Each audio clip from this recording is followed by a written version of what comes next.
Good morning. I have Airbnb guests checking out this morning, which means I have a clean to do, and I have some problems popping up at my other investment properties. So come spend the full day with me as an Airbnb host and investment property owner. I am in a new spot. I'm all moved into my new house. This is the house that Alex and I are like settling down in. We're not renting it out. We're not Airbnb-ing it out. We are just living here ourselves. You can kind of see a peek right there of the green carpet. That green carpet is in like 90% of the house. We're just gonna live with the house exactly how it is. Green carpet, 90s wallpaper, and gold fixtures and all for the foreseeable future, because with 4 mortgages, I have so much debt, to be totally honest, and we kind of just want to pay some of that down before we put money into fixing the house up. Anyway, that's enough of me blabbing. Let's get ready so that when the Airbnb gets checked out, I can head over there immediately to get cleaning. I'm gonna pack my lunch real quick and catch you up on at least some of what's been happening. It's been a lot. Just in case you didn't know, I own 2 Airbnbs and 1 long-term rental. Our long-term rental is literally the bane of my existence. There's always something wrong with it. This month, my tenant texted me to say that there's like a giant crack running through the ceiling of one of the bedrooms. We went to go look at it. After investigating, it turns out we think that the attic is not properly ventilated because we fully insulated the attic because this house had no insulation, literally 0 insulation. And now I think the attic is just too hot. So anyway, we need to add more ventilation to the attic, which I don't know how much that's gonna cost. And then 2 days ago, she messages Alex and I and is like, the electricity in the main bedroom isn't working at all. It's just like completely shut off, but it's working in the rest of the house. So we went over there last night. Long story short, the breaker went bad, even though it's only a year old. We replaced the breaker and hopefully that fixed the problem. I feel like people make it seem like being a landlord is so easy and so passive. In my experience, I love my tenant. It's not my tenant, it's the house itself. It has not been easy. And I'm just hoping that it all pays off in the end. Gotta grab the laundry,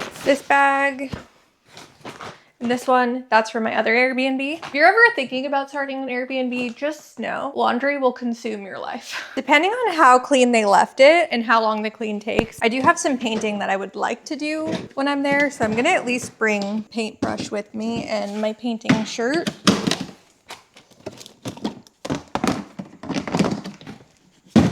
I already went through and stripped all of the beds when I did an initial walkthrough to see how they left it, but I do want to mention one thing. I recently bought a second mattress protector for every bed. So every bed already had this mattress protector that zippers 100% all the way around the mattress, which is such a pain to take off when I clean by myself. So I listened to y'all's advice. I got some comments suggesting this. I got a fitted sheet mattress protector that's waterproof to put over the zippered one. So when I need to wash this one, it's so much easier to take off and put on when I'm cleaning by myself. They did leave a few things behind in the fridge, a bunch of different Gatorades, which I'm just gonna leave these here for the next guest. I did start drinking one, and a bunch of different yogurts, which I'll take these home with me because they're not opened. And then in the pantry, they left a case of water. They gathered up all of the towels, which I really appreciate. I wipe down the surfaces every single clean and check every single drawer, every single clean of like all the dressers, the nightstands, just like all of the furniture. It's not uncommon for guests to forget stuff in the drawers. These guests were new to Airbnb, so I was their first stay, and I'm not nervous to host new guests anymore. I used to be when I first started hosting, but now like I've never had an issue with a guest who's never been on Airbnb before. These guests stayed for, I think, 3 nights. Put on the screen how much I got paid out of the booking, and they left it in great shape, so I'm definitely gonna be leaving them a 5-star review.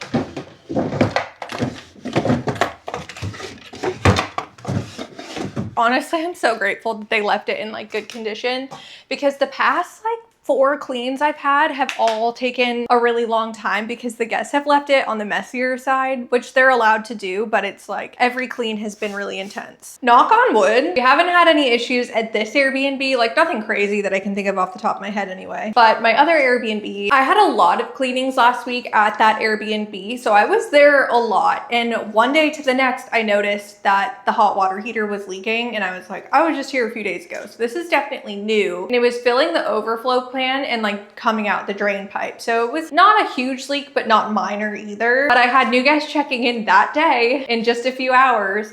So I was kind of stuck between like, do I try to call the plumber out in an emergency to like replace this, or do I just chance it and see if it will last? Because they were only there for a few days. Will it just last until Monday? Because my dad was gonna be in town and he could help me replace it, which would save me literally thousands of dollars, which is what I ended up doing. I drained the pan, I cleaned up the leak, and just took a chance. Luckily, it worked out. The guest checked out, the hot water heater was fine. It was still leaking, but it didn't overflow. So on Monday, we replaced the hot water heater, which was a little stressful because I had guests checking out and in on that day. So I had to do my normal clean, replace the hot water heater. All in, we spent about $500 on the hot water heater and supplies, which is not bad because our plumber quoted us $2,800 to $3,200. So that was on Monday. Today is Thursday, and the guests that are there now haven't had any issues with the hot water, but they did message us this morning saying that the washing machine isn't filling up. It's obviously connected to the fact that we messed around with it with the hot water heater because they're in the same closet. We had to unhook the washer, move it out of the way in order to put the hot water heater in. I don't know what the issue is, but Alex is gonna go over there after work tonight to investigate it. Last time I was here, I took the shower liner off to wash it because the bottom is all gross. Like I washed it in the washing machine, which I don't typically do because it takes too much time and I already am always drowning in laundry, but I had extra time during that clean, but it's already gross again. I don't know if you'll be able to see that. So I'm just gonna replace it. Anyway, this is why I keep backup shower curtain liners out in the garage. This is my Airbnb supply shelf, which clearly needs to be organized, but let's go hang this up.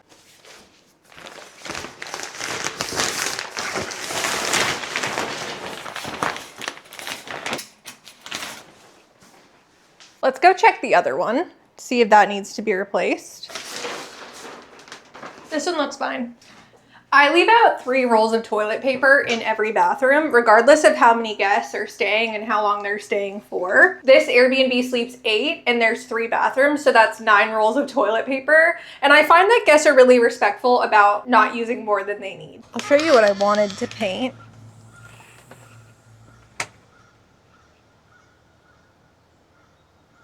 But I've decided I'm not gonna paint it because I don't think I'll have enough time. Since I just found out right after this, I need to go get blood work done. And it has to be today. I can't do it any other day.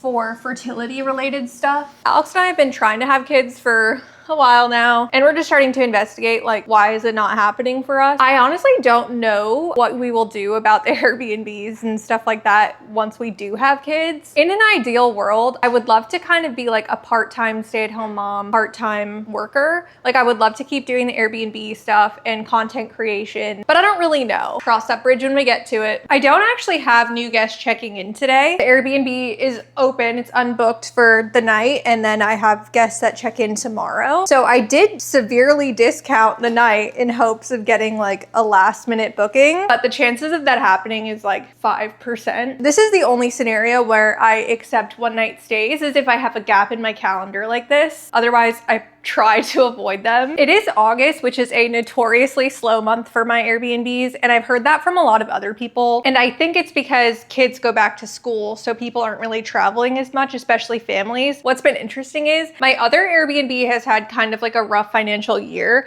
The off season was really slow. That didn't happen at this Airbnb, even though they're literally like one turn away from each other up the same street. But for the month of August, that Airbnb is like fully booked and this Airbnb is not. And same for September, like this is less booked than the other one. I don't know, guys. Sometimes there's really just no rhyme or reason to things. It's just interesting to see how things play out. I will say, since I changed my cancellation policy to be more strict, I think that has actually worked out better for me. I was kind of worried about doing that because I was worried I would get less bookings because people really like a more flexible cancellation policy, which I totally understand, but it was screwing me over as the host over and over again. I think the reason that my other Airbnb had such a rough, slow season, which for me in my area, the winter months are the slow season, is because my cancellation policy wasn't strict. And I had like these really big bookings, which are very abnormal for my Airbnbs. Most of my stays are just for a few days, but I had like 4 or 5, 3, 4 week stays through like October, November, December, and then they would cancel them just outside of the cancellation window, which meant they got a full refund and I wasn't able to fully book them back up after that. And it was getting to the point that I was worried that somebody online was messing with me. But since I changed my cancellation policy, that stopped happening. Anyway, I'm gonna stop talking now and finish the rest of the clean. I will catch up with you guys after the clean, after my blood test at home tonight. Okay, I'm home now, and I got a message from our Airbnb guest at the townhouse, so my second Airbnb, the one where the washing machine isn't working. She messaged me basically to say that the knobs to the water were turned off. So they turned them on and now it's working fine, which is our fault. But luckily they don't seem annoyed by it and it was an easy fix. So now Alex doesn't have to go over there after work tonight. Let's go put the laundry on. Something I really love about this new house is the fact that it has an actual laundry room.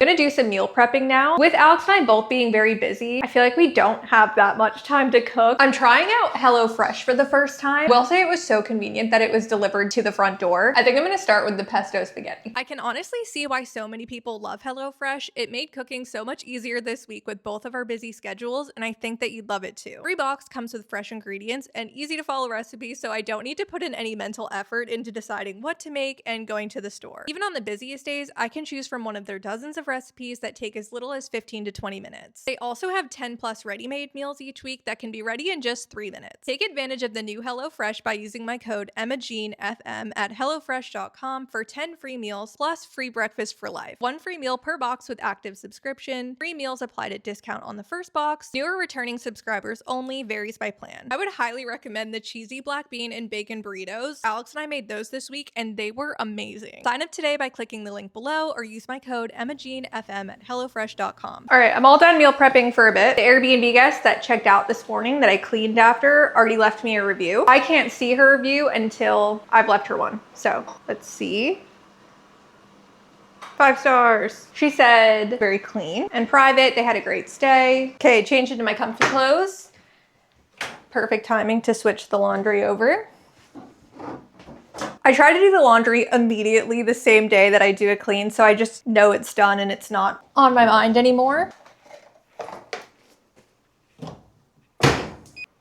I'm in my office now. I'm gonna do some editing for the next probably 30 or so minutes until Alex is done with work. Once we're both done with work for the day, we're gonna work on house stuff. Like for this house, the yard needs a lot of work and it's just a lot to tackle. So I'm gonna tackle some of that, which I won't be filming. I know everybody wants like a house tour and stuff of my new house. I say everybody, I've gotten a few comments, but just for privacy reasons, I don't wanna do that. Like I'll show you guys some of the rooms, but I don't wanna give like a tour or like what the outside looks like, just again for privacy stuff. It ended up being a pretty chill day. Actually, the clean went easy. The washing machine issue resolved itself. I haven't heard anything from my long-term tenant. So with that, I'll see you guys in my next video. Thanks for watching.